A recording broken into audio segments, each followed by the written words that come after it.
Hi, I'm Cindy Abbott Letro from Behind the Camera, and we are on location in Hamburg, New York, in front of Clyde's Feed and Animal Center. That's and right. This is a working Feed and Animal Center. So if you see cars pulling up and a lot of extraneous noise, that's because they're working. Right. But with me, we're going to talk about actually a very prolific filmmaker from our area. Adam Steigert is with us, and he is the director. Yes. And the producer and everything, I guess. Candlestick maker and everything else. That's right. Of Horrific Evil Monsters, which is an independent film that is shooting here, and the Sun Gods have been with us. And the star of the film, Gregory Blair, brought to Hamburg from Los Angeles, California. Yes. So I welcome you both. You sort of have a niche that you fill with. I mean, you have done, what, almost 16 films? That's right. And they're all independent. Now, Independent. tell me what you mean when you say independent. Well, independent, I like to think of anything underneath $1 million, of course. But we don't have the Hollywood studio behind us. Mm-hmm. We have 388 Studio behind us. And, we are very community-oriented, I should say. And we focus on not only the needs of just creating some awesome art, but also the needs of our community. And a lot of times our productions give back to the community. And, that's kind of what it is. I mean, we all have real day jobs, so to speak. But we're all here together to unite and make something amazing for our community. Now, this isn't the first time you've worked with Greg, right? This is not the first time I worked with Gregory, no. This is actually the second time. We had a film called Fang, which is in the film circuit right now. It's a indie werewolf film, doing really well for us. And Gregory was, he wasn't initially the lead of it, but somehow his character morphed into the main guy, and I'm looking at you, and you have a face for the camera. You do. You have a very distinctive face. Tell me about how you got to know this guy and got involved in some of his projects. It was, well, we actually met at a film festival with, he had, I think, where is it, A Grim Becoming was out there. And then I saw that and I said, okay, that's the kind of quality I want to get involved with. So when I heard about Fang, I hit him up and said, I want to be in this. You got any roles for me? And the thing is, Gregory's he's a very huge character actor. So, like, he plays these roles and they're so larger than life that it makes you, like, instantly a fan of his work. And we were watching, I was watching one of your shorts, his demo reel before we started filming Fang. And he plays this one unique character that, like, every character he plays is just so very unique. Well, now tell me a little bit. I'm hearing Fang. Yes. I'm hearing Horrific Evil Monsters. That's right. I'm hearing Grimm. Yes. All of these titles sort of give me a theme that's going on here. Tell me about the kind of movies you make. We do horror, we specialize in horror because I feel like being a good horror director is being like a good magician, okay? Mm-hmm. If you can pull off an illusion or an effect and somebody says, oh wow, that looks real, to me that is like the greatest high, the greatest gift that you could give as a filmmaker. So, and he's a great horror actor. Oh yeah, is that oh it? yeah. Tell me where that technique comes from. Well, it's, horror to me is just a way, it's the place where emotions always become heightened. Certainly that happens in drama at times when you have a really intense scene, but in horror, it's a difference between me having an argument with you over our daughter going to school, and there's somebody coming after me with a knife. That's a completely higher level. And so I love playing at that space. Well, what attracted you to that sort of genre? Because it is very popular. Yeah. I mean, I grew up on the Freddy Kruegers and all those things where, having the daylight scared out of you is something for some reason we all love to have done. Well, the thing is, I like the more subtle fear. You know it's coming, and then all of a sudden, bam, it happens, and you're kind of taken back from it. And I like that the structures that horror allows you to play with it. You can play every type of genre in horror if you do it right. And the other thing is, there's always a market for horror. My ideal film is a romantic comedy. I would love to make a romantic comedy. It'd be tough to gauge that from your background here. That has been the thing that when I started making film, I made a science fiction Yeah. alien invasion film called Omnibus Alien Invasion. Certainly a romantic Oh, comedy. very romantic. And there's a little romance in it, but yeah, you know, I really always want to do a romantic comedy, but to find a budget in an indie setting for a romantic comedy, unless you have a really, really big name to it, it's very hard to produce those types of projects on an indie scale level. So that's my ideal project, but we'll see. You know, there's lots of time still to, you know, I'm only 32, so hopefully, there's a lot more genres to experience with. That's right. Now, we are in front of Clyde's. There's got to be a reason for this. I know it's, you know, you're from Hamburg, this area. Clyde's was part of your childhood. Yes. But it plays a significant role in this film? It does. It actually, we shoot for one whole day here. But one thing, as I mentioned before, we'd like to give back to our community. So Clyde's was very willing to work with us to donate to a local animal shelter.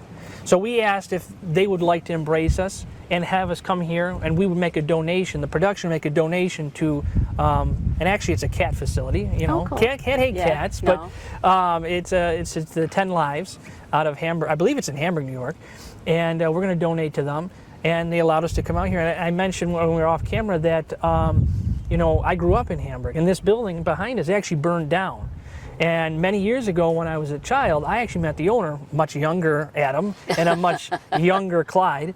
And when I met him, he was a very inspiring gentleman, and it always stuck with me coming back to shoot here something. I was always wanted to shoot something here. And then they rebuilt the building, and now here they are, and here we are. How many years later, right? He's allergic to it. Apparently. Yes, Yeah, I was going to ask you, Greg. You're coming from LA. What's your impression of this whole region? You know, of course, all of us that live here, we love it, and it's been very friendly to to movie making. But what's your impression? I love it. Yeah, this is my second time here, and we shot Fang. The scenes I was involved in were up in the Finger Lakes area, actually, and it's gorgeous and pastoral, and it's a perfect place to vacation, and so I'm excited to be here now, and we get to film some things in the city and the sort of urban area, and get that take, and before we head off into the woods again for a few scenes. And get the daylight scared out of you. Yeah. How has it been to work here for you as a filmmaker? Because New York State does provide, tax incentives. City of Buffalo, I know, has tax incentives. Is it a friendly place for someone who's really sort of starting out, small budget, things are important? Well, one thing I can tell you is the Buffalo Film Commission has been great to us. They have worked with us nonstop from day one. You know, I was a young man when I started this adventure, if you will, and they've stuck with me. And you're still a young man. Still a young man. But they've believed in us, me, the project, what we've given back to the community, and we're grateful for that. The tax credit has helped us throughout the years. It's very important, too, because there are so many projects always coming to Buffalo, and to have a threat of it removed or to not have it, I think, could do disservice to not just our production, but productions across the board. You know, it's funny because there have been a couple of movements on the part of, with the legislature of saying, well, these are filmmakers, they don't need to have these, this kind of an incentive, but it is important. Oh, very important. I think if you remove such a thing, you would see a decline. But the other thing, too, is why? It's generating income for the city. It's bringing exposure for not only just Buffalo, but New York State as a whole. Why would you do such a thing? One of the things I wanted to ask you about is your crew. Yeah. Are they all local? All of them are you local. Brought in a star from Hollywood, yes. But do you have a local crew? We have a local crew. Most of the cast is from out of town, the principals. We have a lot of very talented Buffalo people. We believe in the community so much that we have to showcase that talent. Sometimes the way that I utilize that ability to do that is I take people from outside, I bring them in, and I also in the background have these actors that work or intermingle with the principals or our principal actors themselves, but they're also showcasing the greater good of our community and what we have, to offer as talent. Greg, did you start out always wanting to be an actor? I mean, did you grow up in LA? Is this, you were surrounded by it? I think I came out of the womb. Where's my light?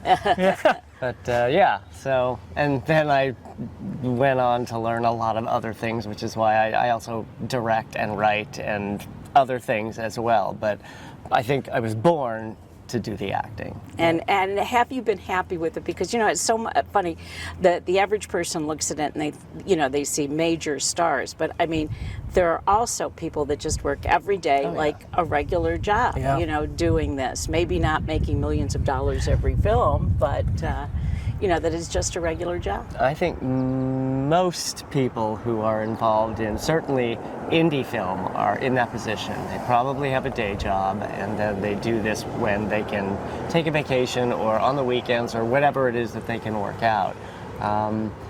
Even in the union, I know the amount of people that actually make the kind of money that you don't need some sort of supplemental income. It's a very very lucky few.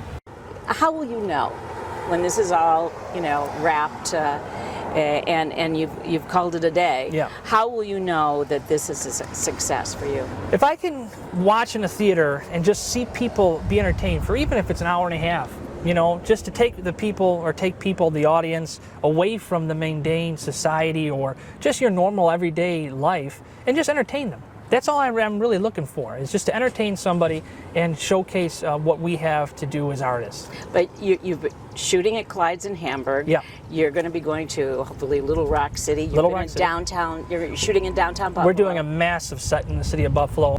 And what we're doing is we're shutting down an intersection. And the film has a biblical force behind it, which is the villainous characters. Although they're not villains, they're characters that... Exactly, right. They're characters stuck doing what they have to do. They're called the Four Horsemen of the Apocalypse. So you got death, war, famine, conquest.